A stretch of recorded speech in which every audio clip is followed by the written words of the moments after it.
오늘 우리에게 주시는 하나님의 말씀은 마태복음 5장 4절 말씀입니다. 애통하는 자는 복이 있나니 그들이 위로를 받을 것임이요. 아멘.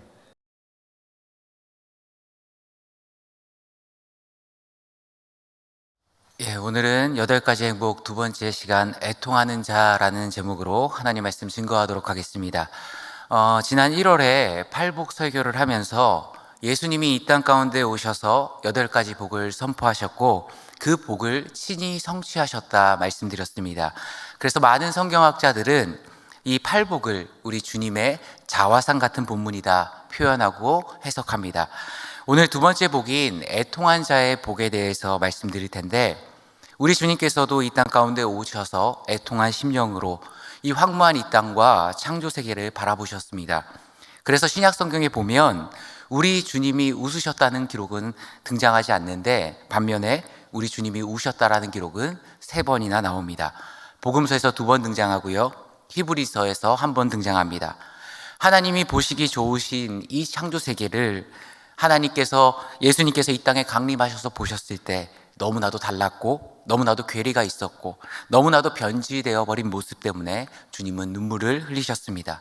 또한 구조하게 세상 속에서 신음하고 고통당하는 하나님의 백성들의 모습에 우리 주님께서는 공감해 주시고 또 함께 눈물을 흘려주신 겁니다. 마치 자녀의 아픔에 부모의 눈시울이 붉어지는 것처럼 함께 아파하셨던 겁니다. 또 하나님의 거룩한 성전 예루살렘 성전을 바라보며 입술로는 나는 택한 백성이다, 제사장 나라다, 거룩한 백성이다 외쳐지지만 실상 그 안에서 자행되는 인간의 욕망과 거룩으로 포장된 탐욕, 여전히 회개할 줄 모르는 그들의 모습을 긍휼함으로 바라보시고 눈물을 흘리셨습니다. 그래서 성경에 장차 오실 예수 그리스도를 예언한 대표적인 예언 선지서가 이사야서인데요, 선지자 이사야는 예수님의 특징을 뭐라고 설명했는가? 이사야서 53장 3절을 보시면, 그는 멸시를 받아 사람들에게 버림을 받았으며 강고를 많이 겪었으며 질고를 아는 자라. 이 질고를 아는 자라라는 표현이 영어 성경으로 보면요, 그는 슬픔의 사람이다 라는 단어입니다. 이사야 선지자가 우리에게 예수님은 어떤 모습인가 성경을 통해서 그 모습의 대표적인 특징을 이야기했는데, 우리 주님은 고통과 슬픔과 눈물의 사람이었다는 겁니다. 애통한 자의 모습으로 이 땅 가운데 오실 거라는 겁니다. 사실 성경의 많은 부분에서 이 성도들의 기쁨에 대해 이야기합니다. 대표적인 구절이 데살로니가전서 5장이죠. 항상 뭐 하라고 합니까? 항상 기뻐하라 이야기합니다. 성도의 모습 속에서는 기쁨이 충만해야 된다고 이야기합니다. 또 성경이 우리 가운데 역사하시면 반드시 나타나는 열매 7가지가 있습니다. 오직 성령의 열매는 사랑과 희락과, 그러니까 대표적인 게 사랑이고 희락입니다. 이 희락이 기쁠 희, 즐거울 락이거든요. 기쁨과 즐거움이 성령의 대표적인 현상 가운데, 열매 가운데 하나라는 겁니다. 그런데 문제는 오늘 주님께서 분명히 애통한 자가 복이 있다고 말씀하십니다. 그리고 그것을 선언하셨습니다. 그렇다면 우리는 인생을 살아가면서 애통한 모습으로 서야 되는지, 아니면 성경이 말하는 항상 기뻐하는 모습으로 서야 되는지, 어느 것이 맞은지 딜레마에 빠지게 됩니다. 그렇게 오늘 성경이 말하는 애통한 자의 복을 제대로 이해하기 위해서는요, 성경이 말하는 기쁨과 오늘 마태복음 5장에 말하는 주님이 말씀하신 애통, 이것은 어떤 상황에 따라 달라로 해석할 것이 아니라 이것을 한 번에 관통할 수 있는 신학적인 메시지, 성경적인 메시지를 가지고 계셔야 됩니다. 그렇지 못하면 이것은 때에 따라 다른다고 해석하고 넘어가기 쉽기 때문에 그렇습니다. 오늘 우리는 주님이 말씀하시는 애통에 대해서 제대로 이해해야 되는데요, 이 주님이 말씀하시는 애통은 단순히 우리가 인생을 살아가면서 마주하는 일반적인 슬픔을 이야기하고 계신 게 아닙니다. 예를 들어서 건강과 재산같이 내가 소유한 것을 잃어버렸을 때 오는 이 상실의 아픔, 또 때로는 진학이나 취업이나 승진이나 얻고 싶은 것을 얻지 못하는 데 오는 이 좌절에서 오는 슬픔을 말하는 일반적인 슬픔이 아닙니다. 지금 예수님께서 말씀하신 애통을 한마디로 정리하면 대상이 무엇인가? 죄에 대한 슬픔을 이야기하는 겁니다. 자신의 죄 앞에서 애통한 사람, 다른 이의 죄에 대해서 비난하고 정죄하고 판단하는 사람이 아닌 그들의 죄마저도 나의 죄로 끌어안고 슬퍼하고 애통할 줄 아는 사람, 그런 자가 참된 복된 인생이다 말씀하시는 겁니다. 성경의 대표적인 인물이 누가 있을까요? 우리가 너무나도 잘 알고 있는 모세가 있죠. 출애굽기 32장에 보면 모세가 시내산에 십계명을 받기 위해 올라갑니다. 이 금방 내려올 줄 알았던 모세가 내려옴이 더뎌집니다.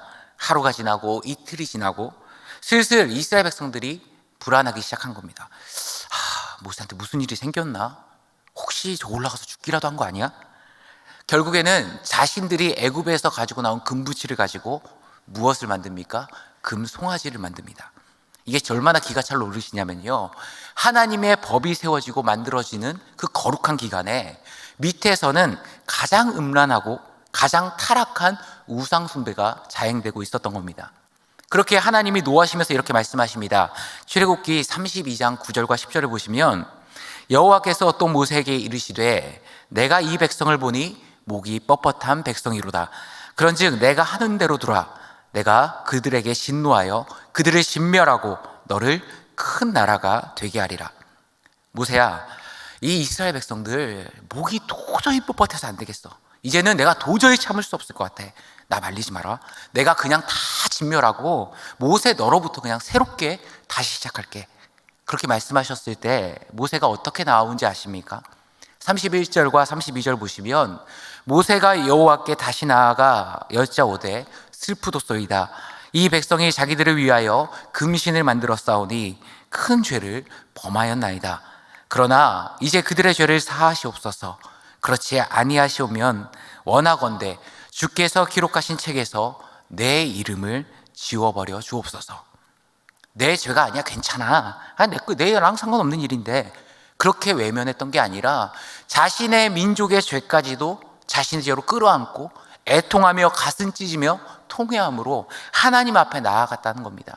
그리고 오늘 예수님께서 말씀하신 애통한 자의 모습이 이런 모습이라는 겁니다. 이런 애통함이 있었기 때문에 그는 하나님 나라, 그 역사의 한 축을 담당하는 귀한 일꾼으로 세워질 수 있었던 겁니다. 그렇게 여기서 우리가 알 수 있는 건 무엇입니까? 우리 하나님께서 누구와 일하시는가? 가문이 좋은 사람 일하지 않습니다. 스펙이 뛰어난 사람, 내 배경이 뛰어난 사람, 유능한 사람, 그 사람과 일하지 않습니다. 하나님이 함께 하시고 귀하고 영광된 인생으로 쓴 사람은요, 애통한 모습, 내 죄뿐만 아니라 다른 사람의 연약함까지도 끌어안고 그들을 위해서 눈물을 흘리고 자복할 줄 아는 사람, 그 사람을 위해 하나님 나라의 귀한 역사를 만들어가는 일꾼으로 사용하신다는 겁니다. 그렇게 우리 주님께서는요, 우리에게 애통한 자, 하나님이 그렇게 귀하게 여긴 자가 진정한 복된 인생이다 이야기하시는 겁니다. 그렇다면 이 애통이라는 것은 아까도 말씀드렸지만 죄에 대한 슬픔인데, 이러한 죄에 대한 슬픔이 어떻게 생기는가? 두 가지 전제 조건이 필요합니다. 첫 번째는요, 무엇보다도 죄가 무엇인지를 바른 지식과 이해가 있을 때 우리는 애통함이 생깁니다. 이것은 다른 사람과 비교해서 얻어지는 것이 아닙니다. 우리는 자꾸만 다른 사람과 나를 비교해서 내가 죄된 모습과 내가 의로운 모습과 구분하는데요, 저 사람과 비교해 봤을 때 뭔가 나는 헌신도 부족하고 믿음도 부족하고 신앙도 부족하다 여기면 스스로 자책하고 낙심합니다. 반대로 나보다 더 못하고 신앙생활도 못한 사람을 보면요, 그래, 나는 그래도 잘하고 있어, 이렇게 의인인 양 우쭐댑니다. 첫 번째 복인 심령이 가난한 자의 복에 대해서 말씀드렸을 때 마지막 부분에 누구와 누구를 비교해 드렸죠? 바리새인과 세리의 기도를 비교해 드렸습니다. 바리새인은요, 처음부터 끝까지 온통 다른 사람과 자기를 비교해서 기도합니다. 나의 우월함을 이야기하고요, 나의 잘함을 이야기하고요, 마지막에는 내가 저 세리 같지 않아서 얼마나 다행인지 모르겠습니다, 이렇게 기도합니다. 하나님 앞에서 자기 자랑을 한 겁니다. 그런 사람은요, 절대로 자신의 죄를 바라볼 수 없습니다. 왜요? 난 의인이기 때문에. 그러면 무엇과 비교해서 내 죄를 바라볼 때 성경이 말하는 이 죄에 대한 바른 인식, 애통함이 생기는가? 사람을 비교할 필요도 없고요, 세상이 말하는 도덕과 법과 비교할 필요도 없고요. 오로지 하나님의 말씀이라는 그 법과 기준 앞에 내 모습을 비추고 세웠을 때, 그 거울 앞에 나를 딱 세웠을 때 비로소 내게 감춰진 옛사람의 모습, 죄된 모습이 바로 보이기 시작한다는 겁니다. 나는 여전히 하나님의 기준 앞에는 철저하게 연약하구나. 내 실력과 능력으로는 하나님의 말씀 그 한 구절 구절 지키고 살아가기 너무나도 버겁구나. 내 힘으로는 아무것도 할 수 없구나. 내가 주님 영접하고 세례받고 내 집안이 신앙의 맷대 가문이고 어떤 봉사를 하고 어떤 직분이 가졌다는 늘 그것들이 내 죄를 감춰주지 못하고 나를 온전히 하나님 앞에 의인으로 세울 수 없구나. 처절하게 나의 연약함이 보이기 시작합니다. 지난번에 말씀드렸듯이 이 팔복은요 8개의 층으로 진 건물과 마찬가지입니다. 그렇게 1층을 거치지 않고는 2층을 갈 수가 없습니다. 첫 번째 복이 뭐였죠? 심령이 가난한 자. 그 자가 2층인 애통한 자와 연결됩니다. 내가 영적으로 파산한 상태, 나는 주님이 아니면 안 됩니다. 나는 철저하게 연약한 자입니다. 스스로가 인정하고 인식하고 심령이 가난한 자로 섰을 때 비로소 그것 때문에 무엇이 생깁니까? 아파함이 생기고 통곡함이 생기고 애통함이 생기는 겁니다. 그렇게 첫 번째 심령이 가난함이 없는 자는 두 번째 애통함도 이룰 수 없는 겁니다. 교회에 한 획을 그었던 수많은 영적 거장들이 있는데요, 이들의 공통점이 뭔지 아십니까? 그들 모두요 자신의 죄에 대한 깊은 인식이 있었고 그 죄 앞에서 자복하는 사람들이었습니다. 어거스틴은 알겠지만 고백론을 썼습니다. 마틴 루터, 존 버년, 존 웨슬리, 조지 휘필드, 이 사람들은요 참회록을 쓰면서 자신의 옛 사람의 모습, 예전을 회상하면서 철저하게 죄 앞에서 회개하며 엎드렸던 사람들입니다. 우리가 잘 알고 있는 종교개혁자 마틴 루터가 있죠. 그는 비텐베르크 성당 앞에 95개조 방망문을 써붙이고 종교개혁을 시작했습니다. 그런데 그 95개조 방망문 중에 첫 번째 항, 보통 1조는 그 문항의 가장 중심가치, 핵심 가치, 정신을 포함하죠. 1조가 뭔지 아십니까? 첫 조항의 내용은 이겁니다. 우리 전생에는 회개와 뉘우침의 연속이어야 한다. 우리의 모든 생애는 예수 믿을 때만 순간순간 회개하고 뉘우침이 아니라 내가 진정한 그리스도인이라면 우리의 모든 생애에 걸쳐서 하나님의 말씀 앞에 서고 그 말씀 앞에서 회개와 뉘우침이 연속적으로 끊어짐 없이 이어지는 것이 우리의 모습이다 이야기한 겁니다. 그리고 이게 종교개혁의 근본 정신이었습니다. 칼뱅 역시 뭐라고 이야기합니까? 죄가 무엇인지 모르는 사람은요 구원이 무엇인지 모르는 사람이다, 이렇게 이야기합니다. 쉬운 예로 이런 거랑 같습니다. 지금 내 발이 늪에 빠져 있습니다. 점점 빠져들어가고 있는데 내가 늪에 빠져 있는지도 모르고 발을 담그고 있는지도 모릅니다. 그러면 그 사람이 구해달라 이야기할 수 있겠습니까? 아니죠. 내가 죽어가고 내가 빠져들어가고 있고 내가 얼마나 위험한 상황인지 아는 사람이 철저하게 절박하게 외칠 수 있는 겁니다. 우리 영혼도 똑같다라는 겁니다. 내가 하나님 앞에서 영적으로 파산한 사람입니다. 심령이 가난한 자입니다. 이제 내가 의지할 곳은 주님밖에 없습니다. 철저하게 심령이 가난한 자로 선 사람이 그 마음 가운데 어떤 절규가 외칩니까? 외통함의 부르짖음이 외쳐지는 겁니다. 우리는 성령님이 역사하실 때를 간혹 오해합니다. 그래서 감정적인 움직임만 성령님의 역사하심으로 생각하는데요. 그래서 어릴 때 수련회 가면요 이 은혜 받은 기준이 있었습니다. 기도할 때 울면은 은혜 받은 예, 안 울면 강박한 예, 이런 기준이 있었습니다. 물론 성령님께서 우리의 마음을 만지셔서 공감하시고 위로하는 거 맞습니다. 하지만 그것은 성령님에 대한 단편적인 이해입니다. 우리 성령님의 별명이 뭡니까? 지혜의 영입니다. 그리고 우리 하나님은 인격적인 하나님이십니다. 그렇게 우리의 인격을 구성하는 세 가지 요소가 있죠. 지, 정, 의가 있습니다. 그 세 가지를 한꺼번에 다 만드십니다. 그래서 성령님의 역사하심이 우리 안에서 어떻게 역사하는가 그냥 지정의 외우시면 됩니다. 이 순서대로 역사하시는데요, 첫 번째로 우리의 지를 건드립니다. 지성을 건드려서요 우리의 이성과 우리의 생각을 납득시켜버립니다. 나는 부족한 자구나, 철저하게 내가 말씀 앞에서 연약한 자구나, 내 머릿속에서 그 말씀 앞에 내가 얼마나 연약한지를 납득시킵니다. 이 지성이 함락되면요 그 다음에 무엇을 건드리십니까? 예, 우리의 감정을 건드십니다. 내가 예수 그리스도 아니고는 하나님 아버지 앞에 설 수 없구나. 내 마음이 아프기 시작하고 애통하게 만들기 시작합니다. 그 다음에 뭐죠? 의를 건드십니다. 내 의지가 작동하기 시작합니다. 내가 매번 한 번 회개하고 동일한 그 모습으로 살아가는 것이 아니라 이제는 더 이상 아버지 가슴에 못 박고 싶지 않다. 내가 하나님 뜻대로 제대로 살고 싶다. 내 마음에 의를 건드려서 하나님의 말씀대로 우리의 삶의 방향을 이끌어 가십니다. 그렇기에 우리가 애통함이 생기기 위해서 무엇이 필요합니까? 죄가 무엇인지를 바로 알아야 됩니다. 두 번째, 우리의 언제 애통함이 생기는가? 이 죄가 가져오는 결말을 알 때 애통함이 생깁니다. 이 죄는요, 모든 시대를 막론하고 하나님과 우리의 관계를 단절시켜 버립니다. 창세기 아담 때부터 예수 그리스도 그 모든 문제를 해결하고 완전히 하나님께 나아갈 길이 열렸지만 우리 안에서 죄가 담쌓기 시작하면요, 그 열린 길조차 가지 못하게 만듭니다. 그래서 하나님과 우리의 관계를 마비시키고 온전히 대화할 수 없는 그런 상태로 만들어버립니다. 그렇게 우리 안에 죄가 담을 쌓으면 어떤 현상이 일어난지 아십니까? 예배를 드려도요, 예배 같지 않아요. 말씀을 읽어도요, 잘 들어오지 않아요. 신앙생활하고 성경 공부를 아무리 많이 해도요, 그게 내 삶의 방향성과 변화를 가져오지 못합니다. 그래서 머릿속엔 지식이 가능한데요, 이게 산 지식이 아니라 죽은 지식이 되어버립니다. 어떤 게 죽은 지식이냐? 그 지식이요, 내 삶을 변화시키지 못하고 그냥 내 안에 저장되는 겁니다. 그러면 이 지식은 어떻게 쓰는지 아십니까? 다른 사람을 판단하고 다른 사람의 잘못을 지적하는 데 씁니다. 정말 하나님의 말씀이 역사할 때는 내 삶을 바꿔야 되거든요. 내 삶이 아버지 뜻 가운데 세워져야 되는데 그런 역사는 못하고 다른 사람 너 못하고 있잖아 라는 칼날이 됩니다. 그렇게 이 죄의 결과를 아는 자만이 스스로를 바라보고 애통할 수 있습니다. 우리가 주님의 고난을 묵상하는 사순절 기간을 보내고 있습니다. 그리고 이 기간 우리가 다시 찾아야 될 모습 또한 이 애통한 자의 모습이 아닐까 생각합니다. 그런데 우리가 애통한 자로 서려고 하면요, 딱 세 가지가 우리 안에서 영적 방어 기제로 작동합니다. 첫 번째는요, 교만과 자만이에요. 내가 신앙생활이 몇 년째인데, 내가 몇 대째 신앙인인데 하나 잘하고 있어. 스스로를 높게 평가하고 자만하고 그래서 죄를 못 보게 만듭니다.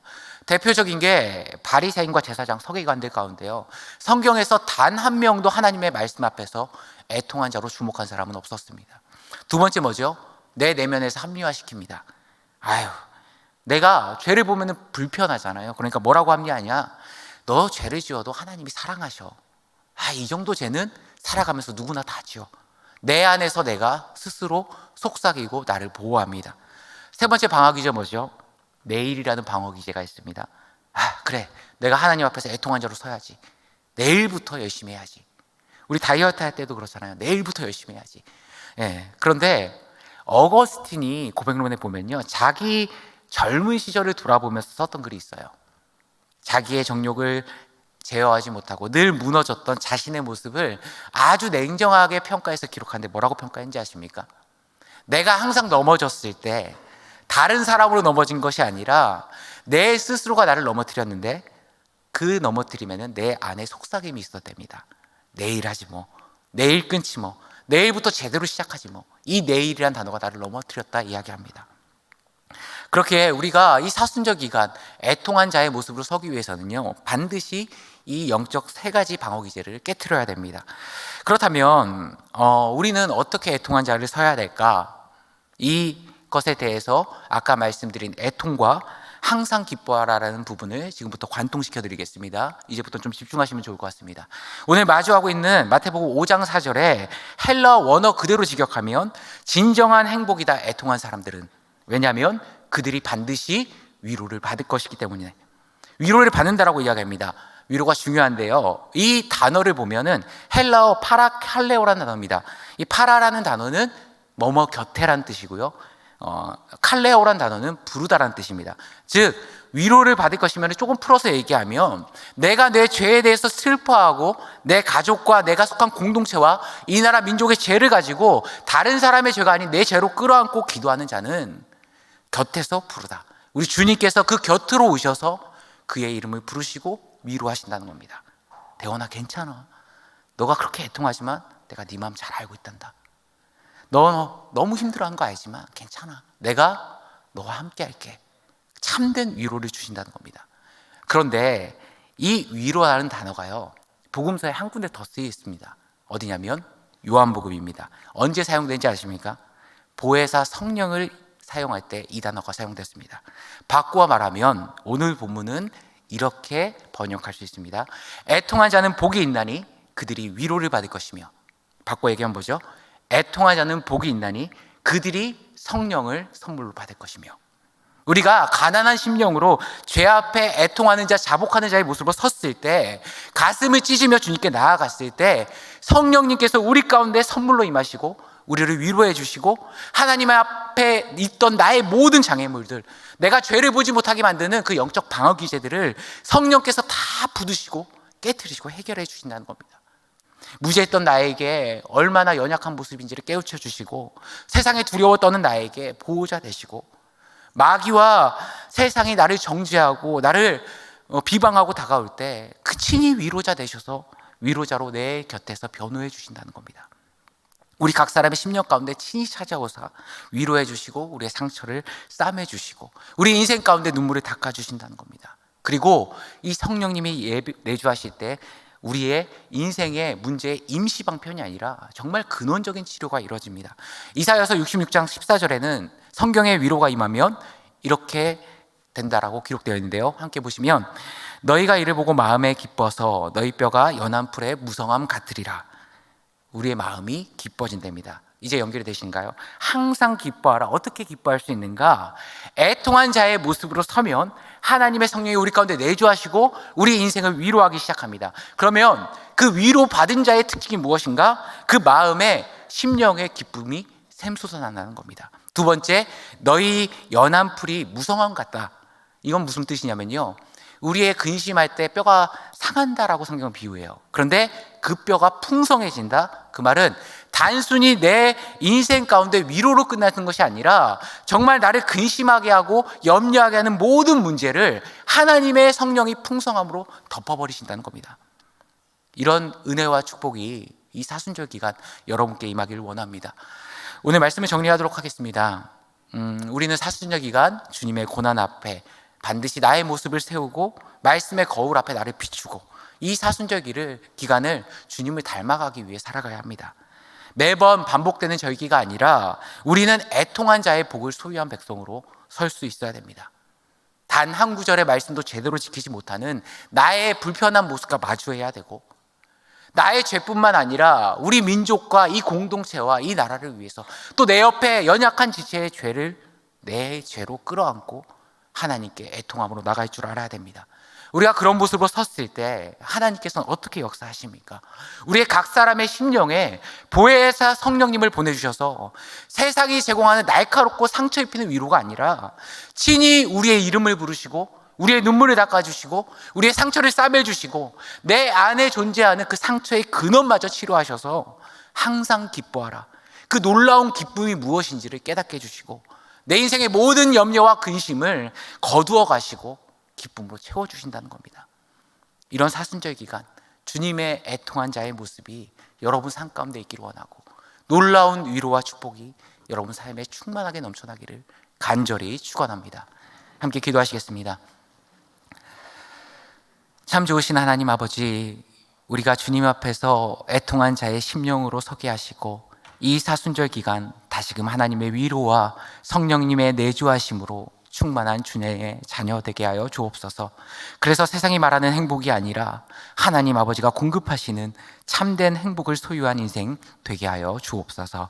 이 모든 말씀 우리 주 예수 그리스도의 이름으로 기도드리옵나이다. 아멘.